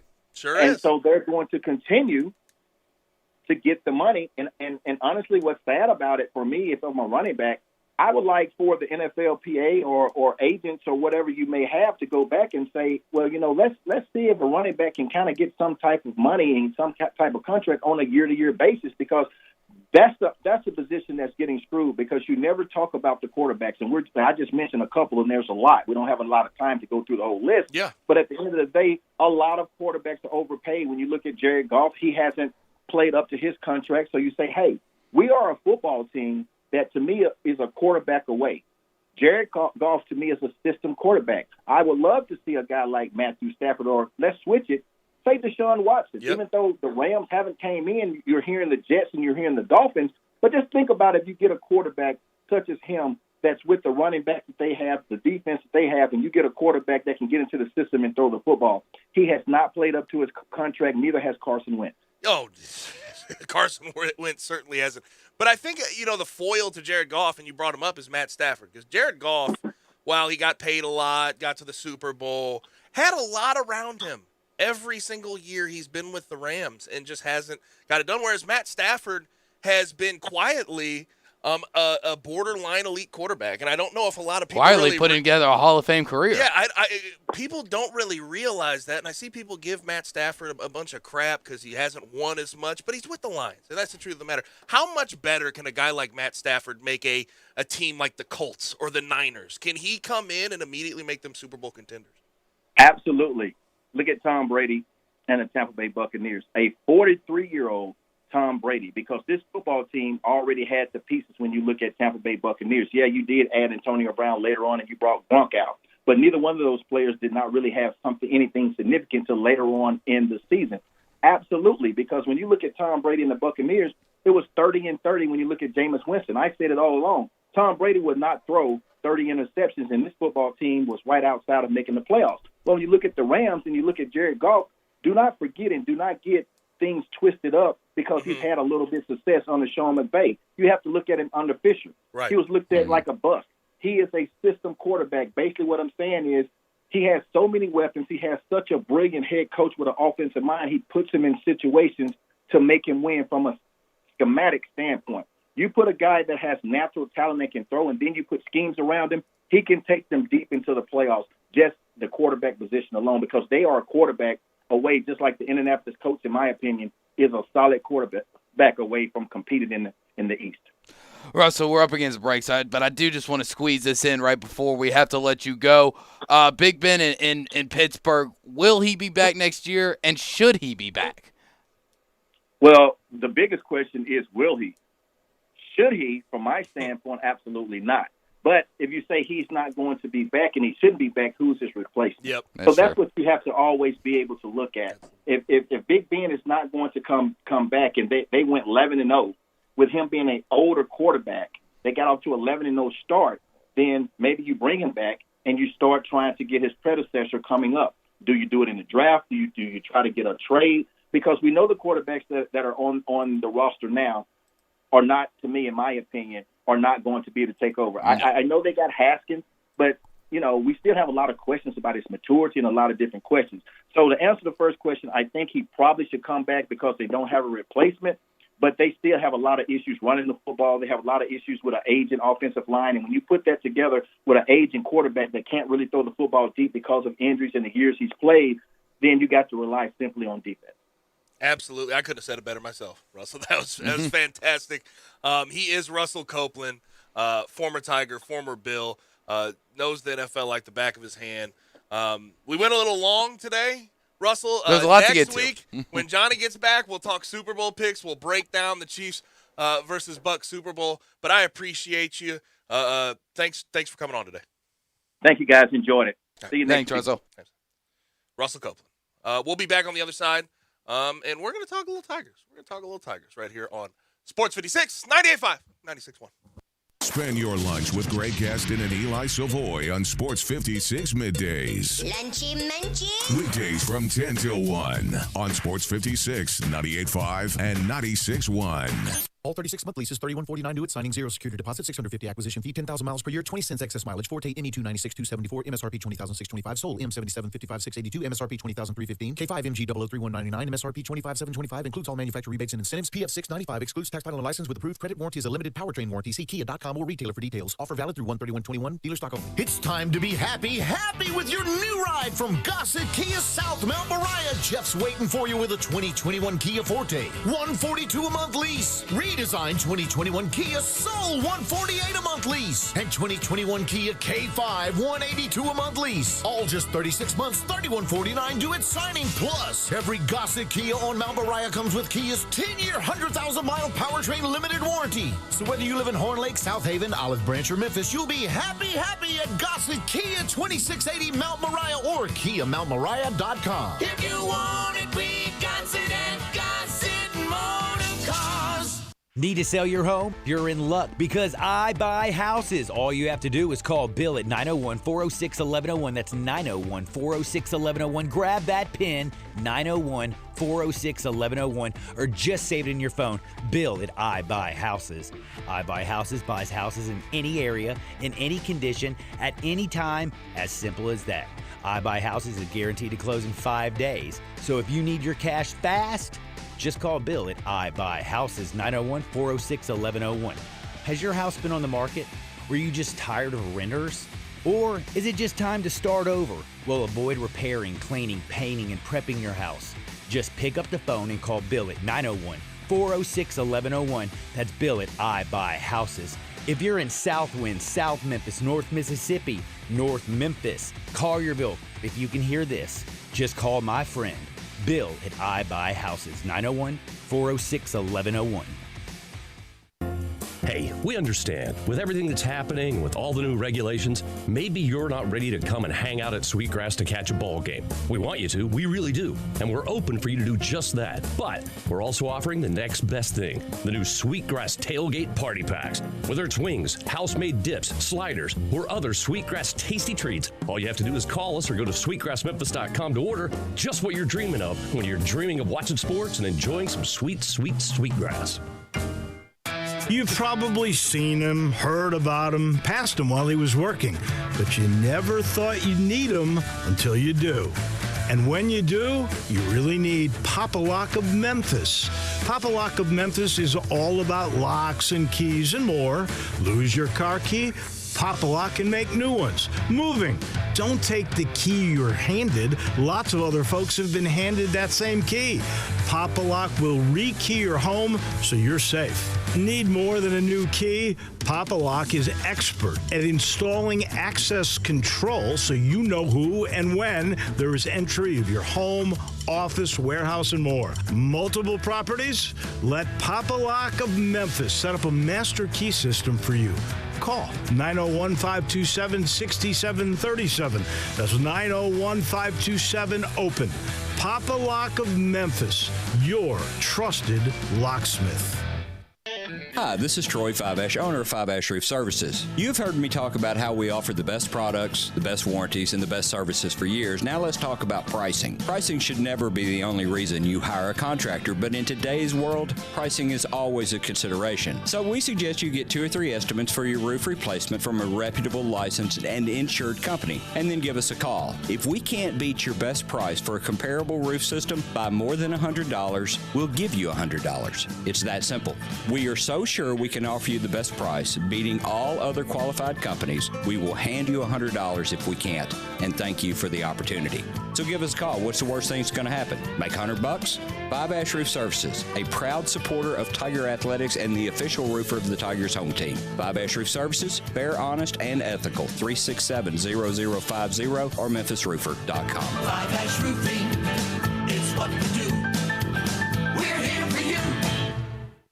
It's the Start Something New sales event on now at Gossett Chrysler Jeep Dodge Ram on the Pike, where you'll find 2020 Jeep Renegade Latitude 4-wheel drive, IIHS top safety pick, $19,688 or $245 a month. You ready to charge up in your new 2020 Dodge Charger? We Gossett at $24,990 or $325 a month. And get Ram tough in a 2020 Ram 1500 Tradesman Crew Cab 4x2, just $26,740 or $349 a month. So drive past the rest and come to the best at Gossett Chrysler Jeep Dodge Ram Fiat 1901 Covington Pike, or shop online anytime at GossettMotorCars.net. If you want it, we got it at Gossett Motor Cars. Almost finance through Chrysler, all 3,500 cash down, 75 months at 4.10% APR. Renegade LPMO 2132, MSRP 26,580. Charger LH 248,214, MSRP 32,860. Ram LS 156,730, MSRP 38,185. Includes all rebates and incentives. PS 695. Excludes tax, title, and license with approved credit. See dealer for complete details. Offer valid through end of the month. Dealer stock only. Welcome back to Sports 56 Happy Hour with Johnny Radio. This hour of Sports 56 Happy Hour is brought to you by Tito's Vodka. Here once again is Johnny Radio.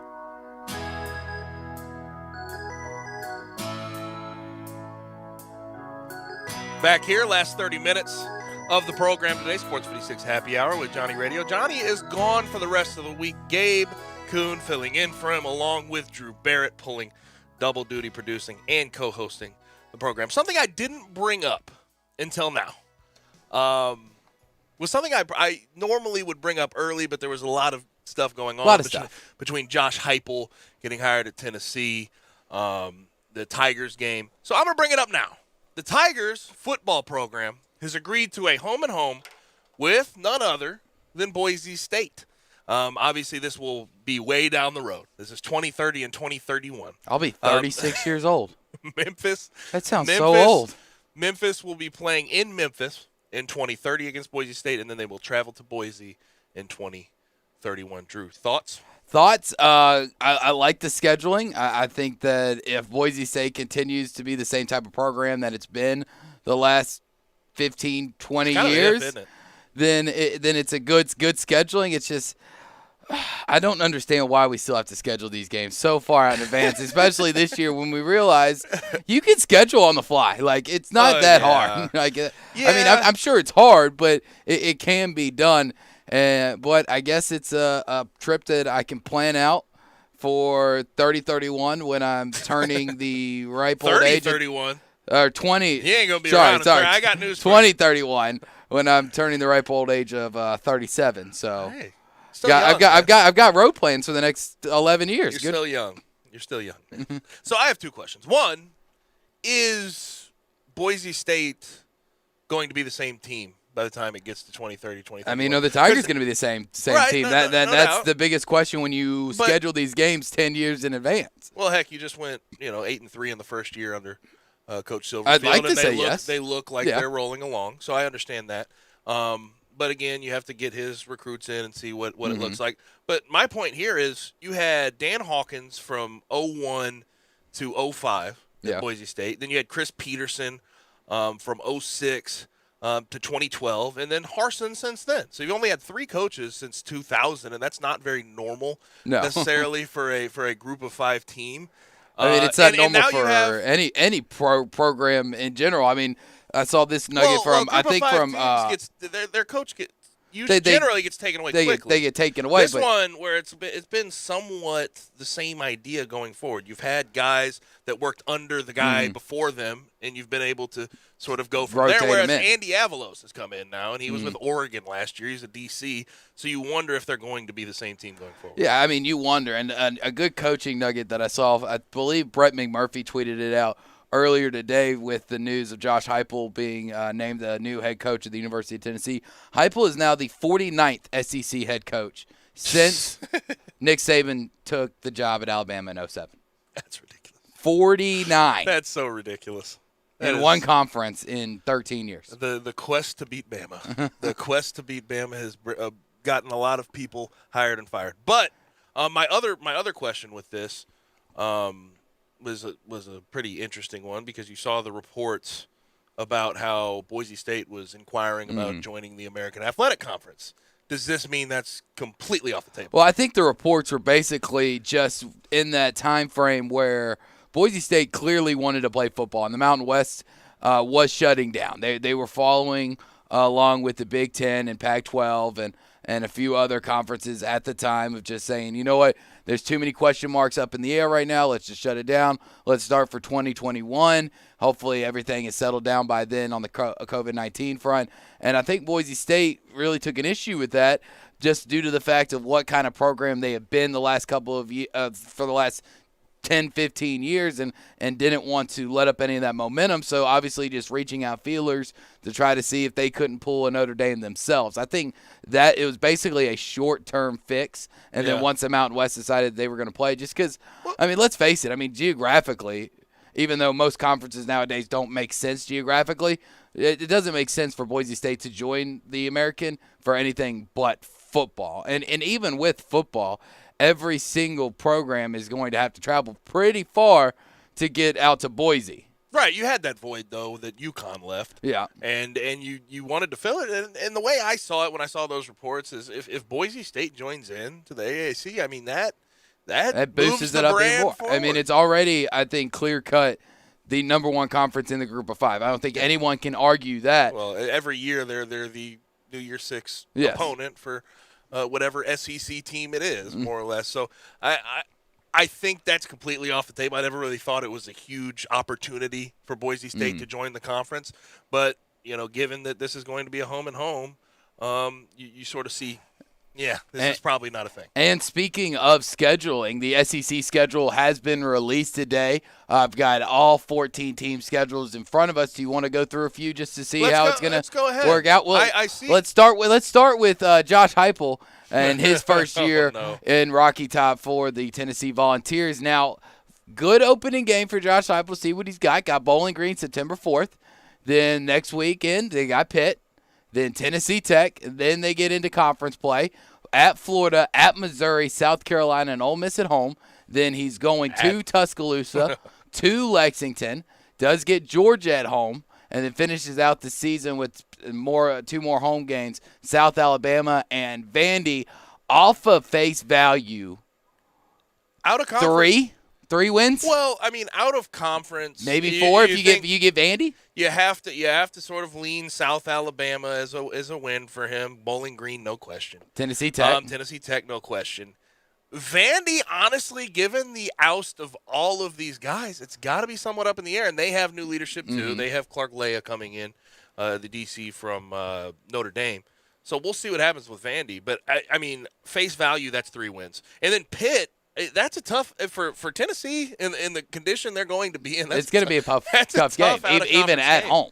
But I do like that they're scheduling that game there. The early season matchup I like here is Bama. You seeing Bama's schedule?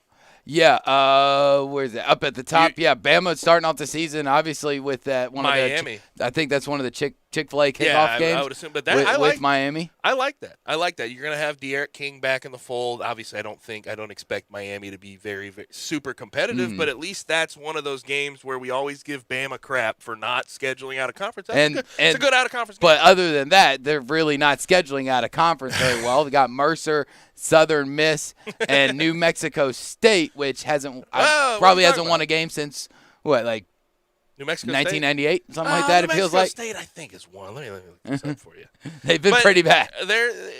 Las Cruces is not a place that you usually get kids to commit to. No, it's not. That's just generally not a good place to be if you're 18 to 22. But let's see, what was their record last year? New Mexico State probably losing is my assumption. They're an independent. They're one of the independents, aren't they? They didn't play a season this year, did they? Hold up. New Mexico State. That's one of the few independents still left. They didn't. No. Nope. They did not play a season. Didn't play a single game. So I was kind of correct. They haven't won a game in a while. They're playing a spring season. Actually, I guess they're not playing a full spring season because they're scheduled on Alabama. But yeah, the Miami game saves the rest of the 3. But that out of conference is pretty ugly. I'll say that. Yeah, it is pretty ugly. And, I mean, it's kind of the same way for most of the SEC. But, I mean, honestly, I would like to see them schedule harder opponents. But, I mean, realistically, when you have to go through an SEC gauntlet schedule of 8 games a season, that should mostly be plenty enough to pat the resume and get it done. Other somewhat interesting week 1 opponents, which I think we've known about for a while now. I mean, obviously LSU at UCLA, that's going to be interesting. See how well Ed O and that LSU program bounces back. Georgia versus Clemson, that's going to be a big one. And then other big matchups, obviously Mississippi State coming to the Liberty Bowl September 18th, take on the Tigers. That's going to be fun for everybody around here. So glad that we have a schedule out for us to look at and kind of critique and go over. And I'm just hoping and praying, fingers crossed, that this year the schedule we were given is the schedule we end with.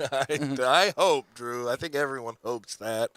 Hopefully by this time next year, hopefully when we get into football season, we'll be sort of a masters of these things, and maybe there'll be fans in there. Maybe you'll have to be masked up. Maybe you won't, but I really hope the schedule Let's get those holds. needles in shoulders, and then that way we can get our butts in the seats. Yeah, that's it's that simple, everybody. it really is. It really is. Do your part, and hopefully we can be in front of these guys and watching these games come fall.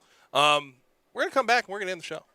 Okay. Come back. We're gonna end this edition, Sports 56 Happy Hour, right here on Sports 56, 98.5 and 96.1.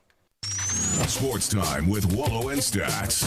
Weekdays from 3 to 6 on Sports 56, 98.5 FM and 96.1 FM. I want to do some bragging rights. Hey, I was just the other day overhearing a conversation with Big Mike, the manager of DeSoto Auto Sales. They've got people buying cars all over the country. North Carolina, South Carolina, Georgia, Alabama, Arkansas, Texas. People from all over the country buy cars at DeSoto Auto Sales in Olive Branch, Mississippi. Why? DeSoto Auto Sales has the most stringent car inspection in America. They get it right the first time. Quality and low mileage, factory warranty on most vehicles. My favorite part is the people who work there. Big Mike, all the employees are professional, friendly, and go that extra mile. Expect as you walk in the door, you're treated like family. DeSoto Auto Sales understands your time matters. We can help you find your dream car and get all the paperwork finished in less than an hour. Come see us at DeSoto Auto Sales and be part of our family. Have a great buying experience every time. 662-890-7184. There's an institution in East Memphis that I love talking about. It's the Spirit Shop at 4848 Poplar Avenue, right down the street from Clark Tower, and it looks like a log cabin. It's been around Memphis since 1969 with a family-owned, friendly, knowledgeable sales staff that is just a wonderful place to go. I love going in and talking wine or bourbons, and they've got such great selection. So if you've not visited the Spirit Shop in a while, it's been remodeled. You'll love what you see when you need spirits. Tell Eddie Wallow said hello. Looking for a great place to deposit your money? Try First Bank. Competitive CD rates, a money market that moves with Wall Street prime and interest-bearing checking account options. Not to mention their friendly bankers who make decisions locally. To find out more, stop by one of First Bank's 3 local branches. 6482 Poplar Avenue, just east of International Paper. 8398 Highway 64 across from Wolf Chase. And 6280 Highway 64 in Oakland. Or visit firstbankonline.com. Member FDIC. If you're going on vacation, making a college campus visit, or if business takes you out of town, there's just no better place to board your dog than Barks and Recreation, 965 Ruddock Cove between Bud Davis Cadillac and the Blue Plate Cafe in East Memphis. Boarding, daycare, grooming, we have the best of everything at Barks. Indoor-outdoor kennels so your family member can go in and out as they please. Indoor and outdoor play areas. 4 walks a day. Group play and individual attention from the best staff in the Mid-South, which includes an overnight staff to ensure the safety and comfort of your pet 24 hours a day. All reasons to choose Barks and Recreation above all other boarding and daycare facilities. BarksDaycare.com or 509-0909. Check us out and make your reservations now at BarksDaycare.com. If your dog could speak, he'd say Barks. The Winter Collection Sale now until March at Lexus of Memphis at 2600 Ridgeway and online at lexusofmemphis.com. Your one and only Lexus dealership in Memphis. This great Winter Collection Sales event has super special financing offers featuring the flagship LS500 and Lexus named the #1 certified pre-owned program in the industry for the 4th straight year by U.S. News and World Report. The Winter Collection Sale now until March at Lexus of Memphis. Experience amazing at Lexus of Memphis. Welcome back to Sports 56 Happy Hour with Johnny Radio. This hour of Sports 56 Happy Hour is brought to you by Tito's Vodka. Here once again is Johnny Radio.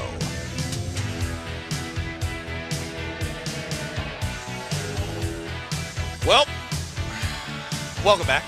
Gabe Kuhn, Drew Barrett with you. All this Tennessee talk and, talking about Josh Heupel and the new hiring that Tennessee has made for their football program. Real quick, I know what note you're about to get to, but I do just want to give this out. This coming from the great reporter up in Nashville, Teresa Walker, says Tennessee is giving Josh Heupel a 6-year deal worth only $4 million, worth about $4 million a year. Vols also paying half of his buyout at Central Florida. That's more than what he was getting at Central Florida. So it's a good step up for him. But The note I'm about to get to has to do with the former coach Yes. there at Tennessee, the one that got the program in so much deep water, so much trouble. Jeremy Pruitt, according to Bruce Feldman, is about to, or at least working on a deal right now to join the Jets coaching staff with Robert Saleh, their new head coach there. Interesting. I figured that Jeremy Pruitt would be a guy, and obviously he was with Bama before he went to Tennessee as the Thought DC. he'd go get himself an internship. I figured, maybe we go to the Saban rehab facility. That's what was going to happen, but it looks like he might get a job here with the Jets. 100% success rate with the Saban rehab facility. 100% success rate. Well, we don't know for certain success rate. 100% getting it. We'll see what happens at Texas. 100% getting a job. Butch Jones. You get we'll another see what job. happens at Arkansas State. I wish the best for all of them, but success is something we haven't fully seen yet, right? Successful That's in fair. getting them jobs. Successful he gets at getting them more them jobs, but success at that job is what I'm referring to, which generally doesn't happen. But I Jeremy, mean, for Jeremy Pruitt, you can't get in recruitment trouble in the NFL. So. You can't. Those McDonald's bags. You can give out as much money in McDonald's bags as you want, buddy. Yeah, those McDonald's bags won't get you in trouble in the NFL. But yes, Jeremy Pruitt working on a job, working on a deal to join the Jets coaching staff. Yesterday, totally switching, subjects here, off of football into baseball. The MLB. There were no new members to the MLB Hall of Fame yesterday. I hate this because I think the MLB Hall of Fame is very tribalistic at times, and it just doesn't want to, they're writing. They're giving out tickets through the pearly gates. That's what they're doing, Gabe. Yeah, that's really though. But I hate that. I mean, you We all have do. you have guys with good careers out there, and maybe they're not the best. Maybe their career was marred in controversy. When you talk about the steroid era, you talk about Kurt Schilling, not necessarily steroids, but when you talk about what he's done in his political sort of realm in his career, like people want to keep him out, but it's about the career. It's about what happened between the lines. And Kurt Schilling had a Hall of Fame career between the lines. And so you can put his sock in the Hall, but you can't put him in. You mean that ketchup? The ketchup on that sock? It was blood. Yeah, it was ketchup. It was blood. It was ketchup. It was definitely ketchup. It was blood. All right. But Kurt Schilling, I'm glad you bring him up because he led with 71% of the vote. You need 75 to get in. Next year will be his last year with a chance to get in. And if he doesn't, he'll have to be recommended to the Veterans Committee, and they'll have to try to get him in. He wants to go to right now. Which generally happens by and it generally happens by death, correct me if I'm wrong, when it gets to that point. Probably, yeah, mostly. Most of the time. But we'll see what happens. But he said he does not want to participate in the final year of voting. And then he went on to say, and this is sort of, he sounded off. He said, former players will be the ultimate judge, as it should be. I won't allow a group of morally bankrupt frauds another year to lie about my life. Of course, he's talking about the Baseball Writers Association of America. And then what they said in response to him wanting his name off the ballot next year, they said, no. Yeah, you're going to be on the ballot, and if you get in, you get in. Which that's the thing with baseball and how baseball continues to get any type of new fans. And I doubt that there are new fans. The new fans are the people whose parents love baseball, so they love baseball. Right. Because if you just decided you wanted to be a fan of a baseball team, you had to learn to love baseball. It'd be very hard to. Especially nowadays, to fall in love with the game of baseball just with the unwritten rules, the stupidity of Robert Manfred, the Baseball Writers Association giving out tickets to heaven. I mean, it's the most frustrating sport to be a fan of and try to defend. I love baseball. I mean, it is clear-cut my number one favorite sport. But if I didn't love it so much and I didn't have to have it, I'd give it up in a heartbeat just because of the stupidity and the egotistical people, everyone in the sport. It drives off and it just rubs so many people the wrong way that if you aren't a diehard, you really don't care. And I think part of it, though, Drew, and I love what you just said, I think part of it is the older baseball fans in this country don't necessarily want any changes. They don't want it to change for the better. They don't. And it stinks, and I totally get what you're saying. But then again, But I also don't it's want Rob always Manfred been making the this game way. a joke and the things he does. But again, you have unwritten rules and you have things that people don't want to change, and that's what you see. But moving on, a couple of other news notes. We just mentioned the SEC schedule. Northwestern, out of the Big Ten, has re-upped Pat Fitzgerald 10 years. 10 years. I don't blame him. He'll be there to see the Tigers play Boise State. The Big Ten has those two coaches. You look at Pat Fitzgerald and you look at Kirk Ferentz. Mm-hmm. Very similar. I mean, very similar in what they do. They get re-upped for winning 7 games a year, and that's just how it should be, I guess. In those situations, you're not able to recruit as well. But Pat Fitzgerald has been re-upped by Northwestern. That's all the time we have for today. Thank you to Russell Copeland. Thank you to Anthony Sane. We'll be back here tomorrow, me and Drew. So make sure you do not change your radio because we have Sports Time on Sports 56 coming up with Wolo and Stats. We'll bring more to you tomorrow. We'll see you then.